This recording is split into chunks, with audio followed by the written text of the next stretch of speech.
It's day 2 of the Global Chess League and I'm going to show you a game you definitely want to see as two former world champions are playing against each other. Magnus Carlsen with the white pieces against Vishy Anand. And yesterday we have already seen that Vishy Anand is in really good shape as he managed to defeat young Christoph Duda in a very spectacular game, crushing kingside attack. If you haven't seen it yet, please make sure to check it out on the channel. I would like to thank you all for the overwhelming support. And if you haven't subscribed yet, make sure to do so in order to let the channel grow. Let's see what Magnus Carlsen is capable of against his former rival, as the two have played, according to my database, 135 games against each other, including two World Championship matches, which were both won by Magnus Carlsen. Today, playing with the white pieces, he opens up the game with the move 1c4. We have the English opening. Black responds with c5, g3, knight c6, bishop g2, g6. Both sides are developing their king's bishop on the long diagonal. This is all very standard, d3, d6. And here, the first interesting moment of the game, as I think there are a lot of normal continuations here. Probably the most obvious move here is knight f3. But the move played by Magnus Carlsen is an idea which he borrowed from the legendary Danish player Bent Larsen, as he played here the move queen d2. Now you may think that's a sort of anti-developing move. Why would you place your queen blocking your own bishop? Well, the idea is that white is intending to play here the move b3, followed by bishop b2, and then the bishop is excellently placed on the long diagonal, and the queen is really needed here to support the knight on c3. So, interesting idea. Bent Larsen played it back in the 70s after the move knight f3. He played with black the move queen d7. Very similar idea to Fianchetto, the other bishop, in this way. But let's focus on the game. Queen d2 was played. Both sides are continuing with their own development. Knight f6, b3, castling, kingside, bishop b2, and here various ways of playing here for both sides. Black decided to play here the move bishop d7 to protect the knight on c6, and soon we will get to see why black really wants to do that.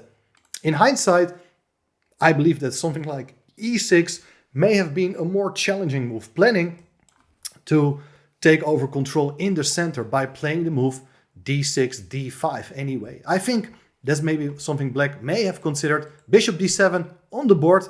White played the move knight to f3. And now black reveals his own idea as he goes for the move rook b8. And after white castles, there is the move a6. And now you see that the idea is to play a very quick b7, b5. And now the bishop is very useful on d7 to protect the knight on c6, as otherwise there were potential problems on this diagonal. Now, Magnus goes for a very interesting move as he plays here the move knight d5, opening up the diagonal for the bishop. And if white were given the chance, he would probably take on f6, doubling the pawns in front of the black king. How should black respond? Well, good question. In the game there followed the move e6, interesting move. But it's interesting to see also what happens after knight takes d5, as then bishop is going to trade itself on g7, king takes g7, c takes d5. How to evaluate this position?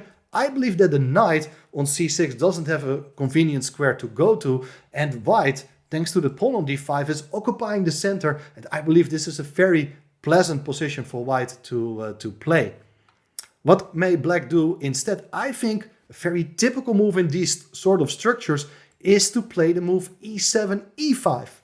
And that makes a lot of sense because you're boxing in this bishop on b2. There's no longer pressure on this diagonal. It's a typical configuration dealing with this bishop on b2. And black is intending to take on d5, c takes d5, and then later on the knight can even drop back to e7. Was not played in the game. Let's see what happens after e6, as white decided to take with the knight on f6, bishop takes f6, and looks as if this is going to be a very boring game, especially if you're going to take on f6 with the bishop. There's queen takes f6, Black has connected its rooks, and this looks like very equalish. However, Magnus plays the critical move, as rather than trading off the bishops, he gets in here the move d4. This is very important, because now the bishop is supporting this pawn, and you should understand that if black is going to take, there is knight takes d4, and this structure definitely favors white. Why? Because of the pawn on d6.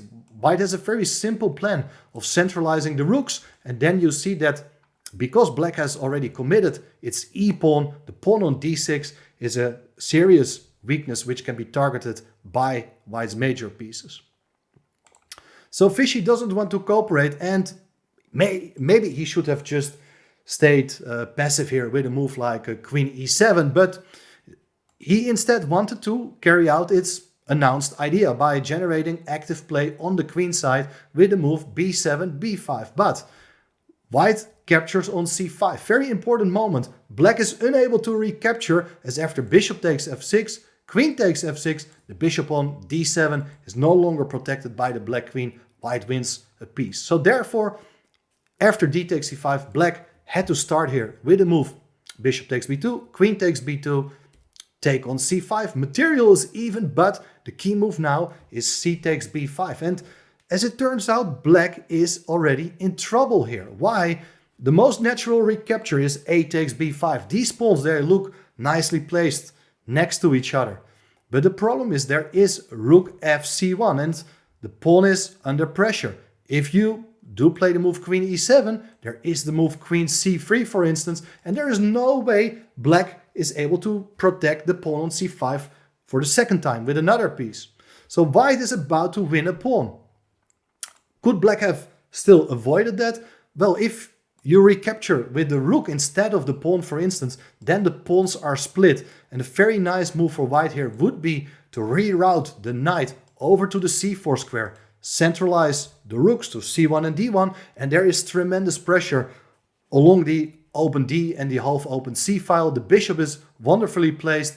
This is also a very unpleasant situation you should rather try to avoid as black. So I think black definitely misplayed the opening, and after a takes b5, rook fc1, black is about to lose a pawn, and therefore the move c4 was played anyway. But after b takes c4, the rook attacks the queen. So before capturing the pawn on c4, white first got to move the queen away, and after the move e5, now you do have a choice. You may take the pawn on e5, but that's actually not what you want to do. After taking the pawn, there is rook e8, and black, being standing in a very unpleasant situation, would love to initiate the exchange of pawns. So rather than taking the pawn on e5, white simply captured the pawn on c4, and look at this position. After move 20, white is just a very healthy pawn up. Is he able to convert it? We will see. Let's have a look. Black played here the move queen e7, and the big question is, what is the main strategy to make use of the extra pawn? Of course, you would like to run with your pawn up the board, but you got to be careful because black still has a number of pieces, and it could be that if you push the pawn too quickly, that black will be able to attack the pawn with the other pieces. So a typical strategy in general when you're material up is aim for the exchange of pieces. And in that sense, I believe that the move queen c5 would be a very nice move, so that after the exchange of queens, you activate the rook, put pressure against the pawn on e5. White is having a very dominant position. But Magnus had a different idea, and that's also very interesting. He played here the move h4. Black played rook fc8, and now white decided to move the queen away from the c file. The queen is nicely placed in the center with pressure still against the pawn on e5, against the knight on c6. Black played bishop f5, attacking the queen. Queen goes away to e3, and well, you can see that black is not able to do that much. He got to keep everything nicely together, and Fishy wanted to play it actively. Played here the move e4, but now we understand white's idea of this move h4. Magnus goes for the move knight g5, attacking the pawn on e4, and I'm not sure, maybe this was a very ambitious, over-ambitious approach by black, but his idea is to go knight b4. And the idea is that if you are not careful, there is knight takes e4, mistake, because it allows the move knight c2 with a very annoying knight fork. Black is going to win the exchange. So what should be done instead? Well, Magnus thought, let's just take with the rook on c8, aiming for the exchange of pieces. And after rook takes c8, rather than taking with a knight, he decided to take with the bishop, taking a second pawn. And the reason why this is possible is the bishop covers this square, so there is not a knight fork. Well, in fact, knight c2 was played in the game, but now after bishop takes c2, now the queens are standing on the same file. Queen takes e3, f takes e3, rook takes c2. You see that white is 2 pawns up. He has even a passed pawn on the a file. The rook is already behind it to support the march of the a pawn, but of course the second extra pawn is quite vulnerable. These pawns on e2 and e3, isolated double pawns, they are not too great. White's going to protect it with a king f1. And very important now is that if you play bishop g4, attacking the pawn one more time, there is knight f3. White is about to consolidate its position. So Fishy came up with a different idea and decided to play the move bishop c8.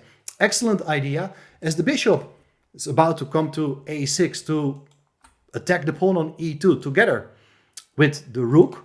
And at the same time, this bishop can nicely stop the march of white's a pawn. White plays knight f3, very important resource. And understandably, bishop a6 is played here. But I believe this is an inaccurate decision. Why?